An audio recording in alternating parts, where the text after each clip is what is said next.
caasimada Soomaaliya ee Muqdisho waxa ay isniinta maanta ah martigelinaysaa shirar madaxeedyo iska soo horjeedo kuwaas oo looga hadlayo masiirka doorashooyinka qarankan.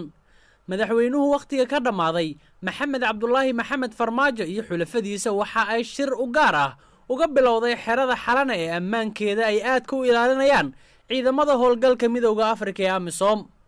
dhanka kalena madaxda Puntland, Jubbaland, afayeenka aqalka sare iyo midowga musharaxiinta waxa ay dhankooda ku shirayaan isla gudaha Xalane iyagoo ka arinsanaya khilaafka codaynta.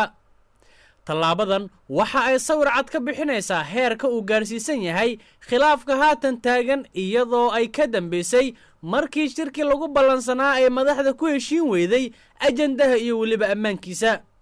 madaxtooyada Soomaaliya oo faahfaahisay is-aragga Farmaajo iyo xulafadiisa waxa ay ku tilmaamtay kulan horudhac u ah wada hadallada xalka loogu raadinayo ismariwaaga ka taagan codaynta heer federaal.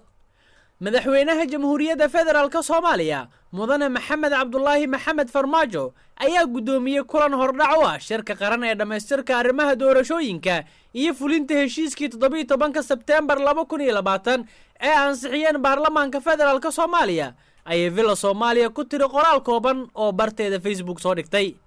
hogaamiyayaasha Galmudug, Koonfur Galbeed iyo Hirshabeelle si la mid ah gudoomiyaha gobolka Banaadir oo faafiyay qoraalle isku mid ah ayaa iyaguna ku qeexay shirka wada tashiga madaxda dowladda Federaalka Soomaaliya, dowladaha xubnaha ka ah iyo maamulka gobolka Banaadir.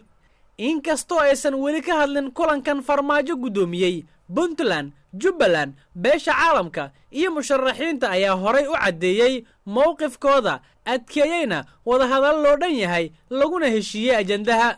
maadaama ay muuqato in shirar kala gaargaar ahi ay bilowdeen, waxaa la filayaa in macsuulkooda uu kala duwanaan doono, taasoo dharbaaxa ku ah dadaalada caalamiga ah ee ku aadan in xal lagu helo kulanka. Cabdishakuur Maxamed Maxamuud, warbaahinta Nation.